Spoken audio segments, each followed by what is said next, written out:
We've all seen really bad branded podcasts where they come out and they're just not good. It's either one giant sales pitch or it's just bad information.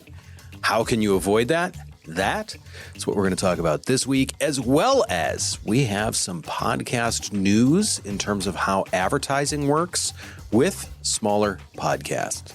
Stay tuned.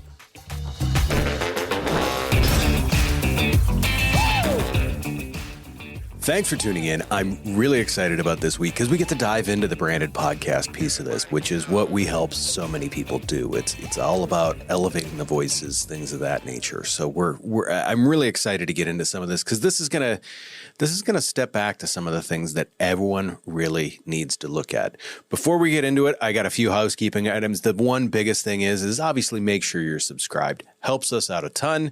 If you have a question, put it in the comments. We want to hear from you. Also, we're thinking about getting a couple of communities going. We're finally to that point where we feel like this would be beneficial to everyone. And we're going to talk about that in branded podcasts later. But with that, where would you like to see us? Would you want to see something Facebook? Do you want to see it just through like an email group? Or do you want to see it through like a Discord group? Where would you like to have a group where you could talk with others? With that being said, let's dive right into making sure that your branded podcast isn't going to fall flat, that it's going to deliver the right message, and that you're really going to make sure that this is going to be effective marketing for you, but not come across too markety. Is that a word? I don't know. Either way, the first thing that we have to talk about here is this is back to the basics. Define your brand's educational niche. We talked about like the riches are in the niches last week and stuff like that. And they are. We need to define where you excel in educating people, because as a branded podcast, this truly is all about educating people. We want to make sure that you are trying to talk to the right people. Now, in that, it's making sure that you're talking to the right people in the right way. You don't try and teach 8th grade science to 4th graders. In the same sense, you don't talk about motorcycles to people that like knitting. Different things here. So we want to make sure, don't try and be everything to everyone, because you won't be. You will get lost in the shuffle. What we want to do is we want to make sure that you have picked not only your specific person that you're talking to, but we want to make sure that you have picked the educational pieces that you're going to talk about. One of the podcasts, I'm going to refer to the Late to Grid podcast here. They've done a great job of saying, look, we are here to help people get into motorsports, to help them accelerate that journey. We've all started something, and we've started from ground zero. They do a great job of introducing people and topics that are questions for people that are just starting out. What that does is that allows you to really pick your exact audience. And what they do is that supports their shop, Atomic Autosports. So once again, are they looking for a NASCAR race team to come in? No.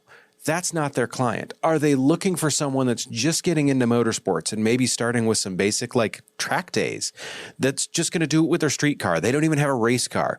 That is the people that they're looking to help. So that is exactly who they talk to in their podcast.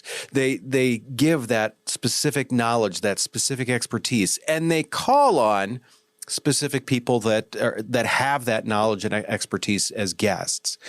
They also do a good job of making sure that their unique value proposition is put forward, that they are kind of that one-stop shop if you're looking to get into this. And it could be, I mean, they aren't just the basics.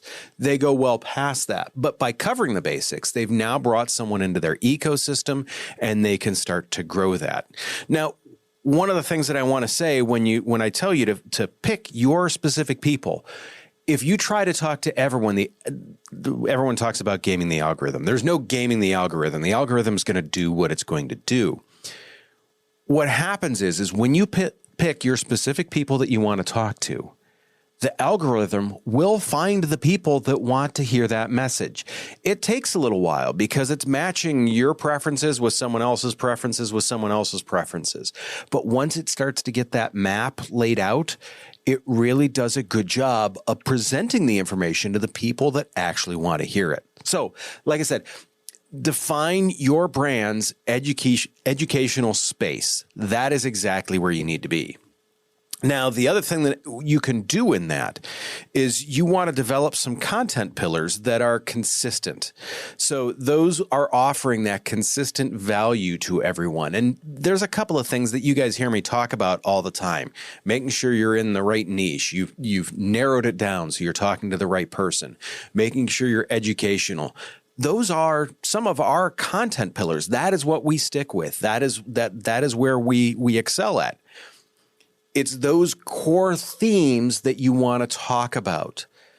I don't want to say always come back to those specific things because you don't want to be a broken record. You want to be presenting new information. But you can talk about the nuance of that information. You can talk about something adjacent to that and how it supports it. It's that structure that's going to provide that consistent content that people are going to come back for. As I mentioned, we've redone our podcast just because of the fact I noticed pod creep. We started getting out of the area where we normally, where we excelled at it. And that was talking about these branded podcasts and talking about the educational piece in that. We kind of lost track of those pillars. And that's why I really want to hammer on this. Always kind of have those. I mean, I've actually got them written down in a sheet that we use when we start working on constructing these topics. Does it cover this? Does it cover this? And does it cover this? Because those are the things that we want to make sure that we're covering week after week after week after week for you. Once again, there's nuance for it. And we want to make sure that, we're giving you good new material, but make sure that we are sticking in those exact lanes. The other thing that I want to talk about with educational storytelling is another huge thing. So weave your brand's message into like stories, case studies, client testimonials, things of that nature. That's what's going to make this engaging and memorable rather than just me up here prophesizing or whatever you want to call it.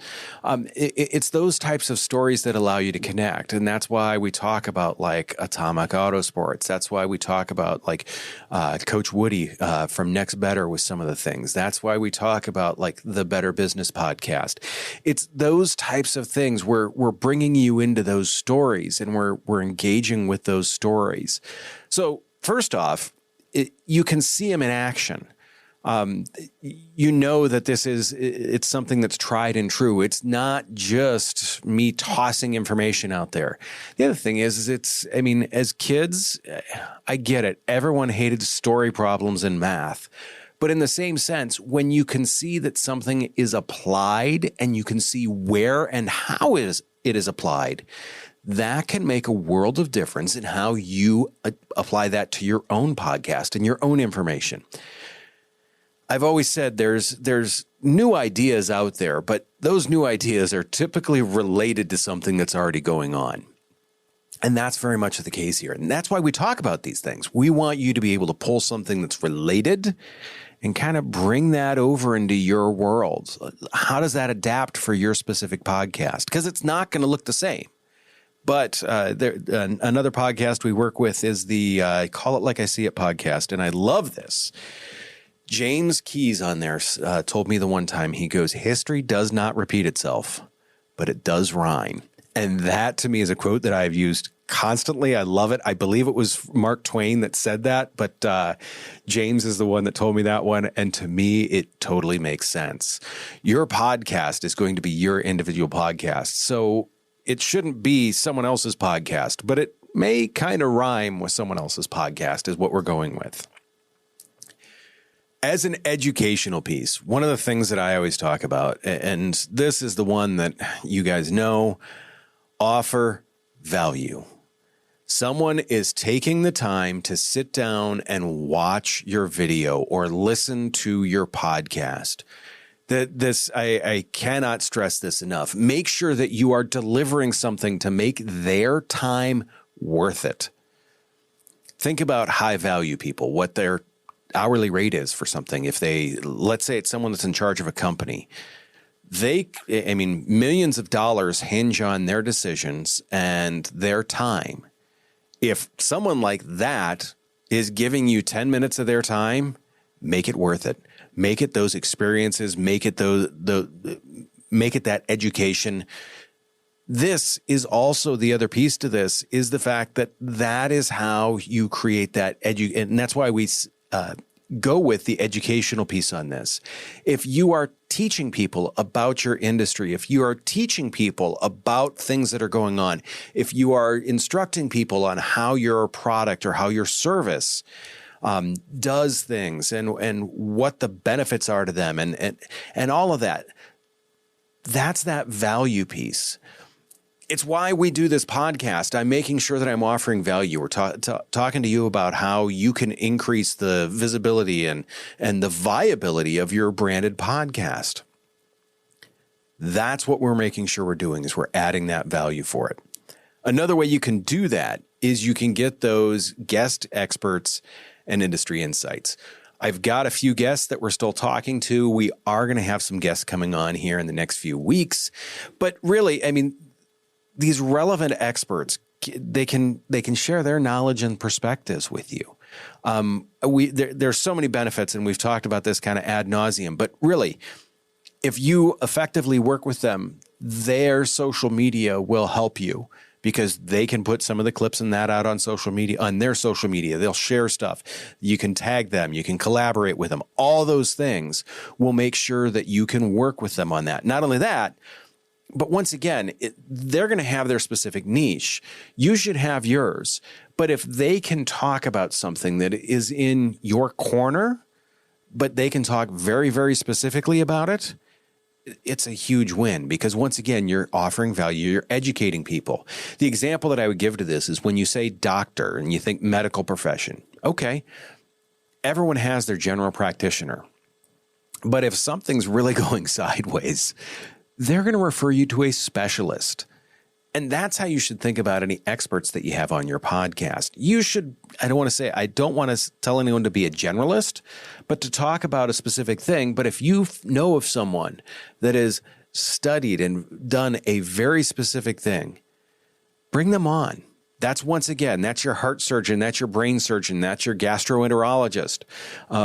Very, very specialized people. I probably don't want my general practitioner operating on my brain. I do want him to recommend a brain surgeon to me, though. Think about it that way with it. Something else that it does, too, is you're often going to get different insights from them. You're going to get different viewpoints from them. You're going to get items that you just didn't think of. Branded podcasts, repurposing for social media. That's how you're going to dominate the space. That really, truly is. Design your episodes with social media in mind. It's what we're doing. We're making sure that we are setting up questions and we're setting up items so that way we're going to get a 30-second to 90-second clip out of this that's going to go out that you're going to see in shorts, you're going to see in Instagram Reels, you're going to see in those places. These clips are designed to do that. That's how we speak like this. In that's what's going to get you a lot of visibility. Now, you have to make sure that it works in this circular fashion. So someone's going to see you on Instagram. They're going to be like, oh, that they're interesting. They're going to find your podcast. So they're either going to find that on YouTube or through your RSS feed. Once you have them there, now you've got to make sure that you get them subscribed. Maybe you get them into your newsletter. This is this circular flow of things where, like I said, the podcast is a great way to use social media to bring people into your ecosystem as long as you've engineered your podcast to do that. So make sure you're asking questions that are probably going to have that 30 to 90 second sharp answer. Those are the things that we really want to look forward to in that. Something else, we've talked about this all the time. You need a consistent schedule.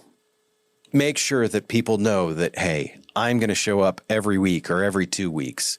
That every 2 weeks is still a great schedule. Every week, if you can do it, holy cow, that's absolutely amazing. But make sure you are showing up consistently for people. There are podcasts that I literally, like Monday and Wednesday morning, I wake up and I look over at my phone and I'm like, yep, they're there. Awesome. I can listen to it while I work out or while I walk or whatever I'm doing. I can listen to those podcasts. I know they're going to be there. I know they're showing up every single week for me.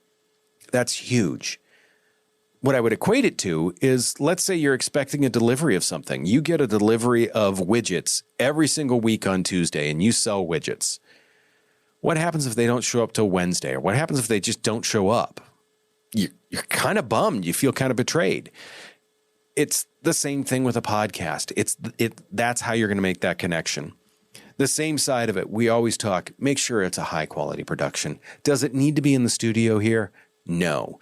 Do you need to make sure that you've got decent lighting, that you've got a decent sound? We've talked about that. People will tune out bad audio like that. Make sure that you sound good. Make sure that you look decent. Make sure that you're active in this. If I sat here and talked like I was a robot, you guys would probably tune into something else. So make sure that you've got that high quality production, not only from a camera standpoint, but from the way you look and the way you interact with people. Speaking of interacting, interactive engagement is huge. We want to encourage people to participate through question and answer segments. We're working on a live program, so that way you can go live and you can talk directly with your people. Awesome, awesome, awesome way to do things. Polls, contests. We've had great luck working with a few people with contests. You give away a t-shirt. People will tag you and stuff for a t-shirt. T-shirts aren't all that expensive. Send it out to someone. It works really, really well. The other thing I would say is create that sense of community. We talked in the beginning, I'm looking to see if we want to do a Discord or a Facebook community or anything like that. We want to be able to bring some people together. So that way, as you guys are working through your branded podcast, you can talk about this stuff. If you've got a question, I mean, there's so many podcast communities that we're involved in where we see people ask questions. And other members of the community are helping them out and engaging with them. This is what we're seeing. That's what we're seeing. It works really, really well. It's that commonality. Everyone's listening to the same thing, at least probably once a week. If you all got that same base to build off of, there's already that connection there. Now, this is where it gets tricky in your branded podcast, is you want to have strategic calls to action. I want to call this a bit of a soft sell. You don't want to say, hey, look, we've talked about this for 20 minutes. This is the best stuff ever, so you need to order it now. That's not how you want to approach this. You want to integrate those subtle calls to action, whether it's you can have them download a free resource, but from that, you're going to get their email address. You can have them join your online community. Once again, I talked about that with our Discord and Facebook questions. Make sure you let me know in the comments on that. The other thing is, like, we do our 30-minute no-pitch podcast consultation. It's a way to engage with people. It's that call to action. It's that soft sell. When we get people on our no-pitch podcast consultation, which I still always have a tough time saying, but nonetheless, when we get people on that, I show up. I am truly there to help. The number of people that say, hey, you know what, we want your help over the extended period of time is huge. If you show up genuinely interested in helping people, it shows. And that's a huge part of why I do the podcast here. I want to make sure that your branded podcast goes well. Keeping with these items, these rules, like I said, if you keep track of these types of pieces and look at them as you're writing out your questions or as you're writing out your script or as you're approaching your guests, this will play out huge for you in the long run. Now, with that, that's all branded podcast stuff. We've got a news piece this week that I think you're going to find very interesting because it's going to talk about the advertising. There's a study that was just done that talks about the advertising and how it changes depending on the size of the podcast. With that, I will be back in just a moment. We'll get into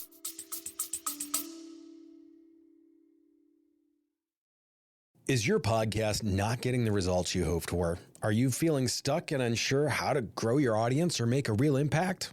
We get it. Podcasting can be a challenge, but with the right strategies, it can be an incredibly powerful tool. That's why we're offering our free no-pitch podcast consultation.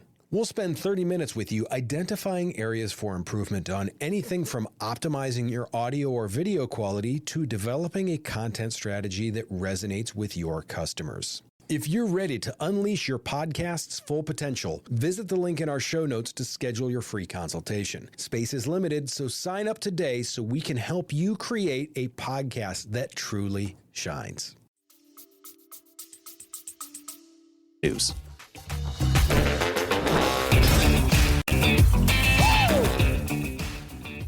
In the news this week, PodScribe's quarterly dive into podcast ads revealed that smaller podcasts achieve greater efficiency in ad performance. This is really cool to me because there's a couple of reasons with this.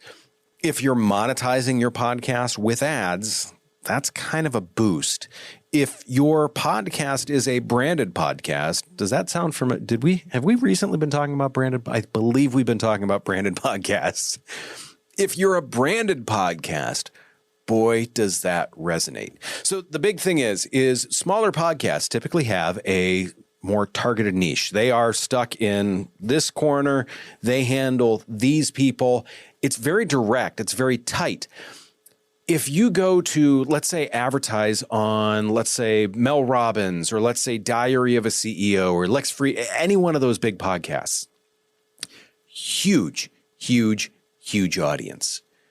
Now, you may engage with you may be in front of 3 million people. How many of those people actually care about your product? That is always the big question. So once again, this kind of turns into that social media thing where they're like, hey, we got a bunch of likes on this, or we got, it always drives me nuts when they're like, our reach was like 11,000 views on this. Great. How many people engaged with it? How many people actually cared about it? To me, that is the biggest question. So with this, a smaller show, you're going to get a higher engagement with that ad because there's that direct relationship between the topic and the people. Let's talk about a specific style of knitting. I referred to knitting earlier. I know absolutely nothing about knitting. I know there's a number of different stitches, and I know there's a number of different things that people can do. Let's say it's people that like to knit in a tight stitch and make red sweaters.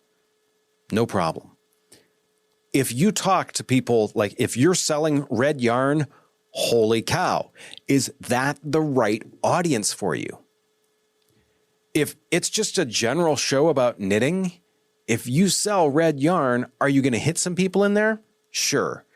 If you're advertising in that show, I guess it would say, are you going to hit some people in there? Sure. Is that a majority of your audience? Probably not.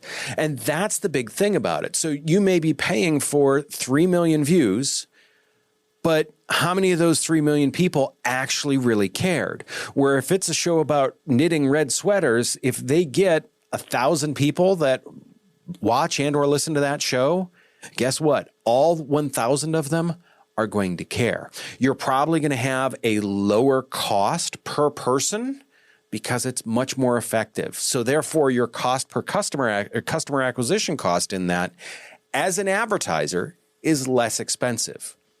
This holds true for that branded podcast also, because once again, I always tell people when we're setting stuff up with them, do not expect to get 3 million listeners. That's not why you're doing this as a branded podcast. You're doing this as supportive material to make sure that you are getting your message out directly to the people that it actually matters. We would all love to have 3 million customers, but you have to realize that's just not the case with this. You have a direct audience that you're talking to. Make sure that you're talking to them. One of the other things that I love about this too is it's authentic. If a red yarn company advertises on a red sweater knitting podcast, guess what? They're truly, going to support that. as the host, if you talk about that's really going to carry, hey, I only use red sheep yarn. Once again, there's that connection there. There's that know, like, and trust that's really going to grab people. It's authentic, I guess, is what I'm trying to say, is because there's that much better of a connection. The other thing that I want to talk about is the data behind that. When you go to a big podcast, like I said, if you're going to toss your ad out for 3 million people, are all 3 million people engaged with that? Probably not. Is the percentage of people engaged with that lower than with the Red Sweater Knitting podcast? Yes. You get a much better idea of what you're paying for as an advertiser. Now, in a branded podcast, you have a much better idea of who's actually engaging with it. If you've got this, we never want to say you want the smallest audience possible. That's not the case. You do want the most engaged audience possible. So when it comes to that branding piece of that, make sure that you've got that engagement there and realize that 1,000 people that are just totally engaged and just watching front to back are much better than 1 million people that are kind of meh. Maybe they're going to hang around for it. The other thing I want to talk about too is with the smaller podcasts, they often will have, if you're going to advertise on any one of them, they're going to have that creative flexibility. They're going to have that ability to do the host read podcast, the host read ad, dynamic insertion. They're going to be more flexible with how that's done instead of having to have this specific byline or guideline or branding guide that you have to fit in as an advertiser. Now, how do we adapt that information over to your branded podcast? Well, really, it's making sure that you find creative ways to put your message in there. Because once again, with that smaller, tighter audience, they're going to be paying attention. So you're going to want to make sure that you've got that messaging that's going to get directly to those people. The advantage you have in that is you know who those people are. When you're talking to that 3 million people, you know who the 3 million people are, but it's a broad audience. You have to talk to just your people in that audience. So therefore, you're limiting that down. Therefore, you can see this tumbling effect of diminishing returns.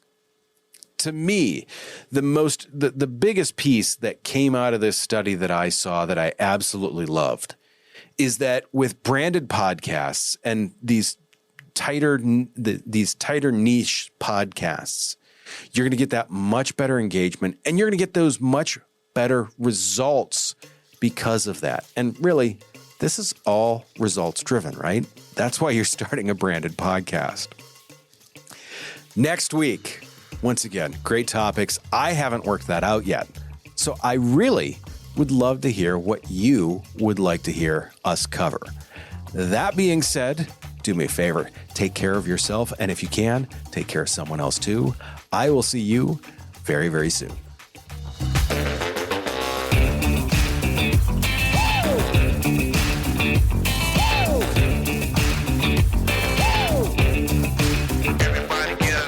Creating engaging content can feel overwhelming, but it doesn't have to be. That's why I'm excited to share our Stomping Podcasting newsletter. You'll get actionable insights and expert tips straight to your inbox. These are to help you maximize your video marketing and podcasting return on investment. Head over to the show notes and click the link to subscribe to our free newsletter. Don't miss out on this opportunity to become a video marketing and podcasting pro.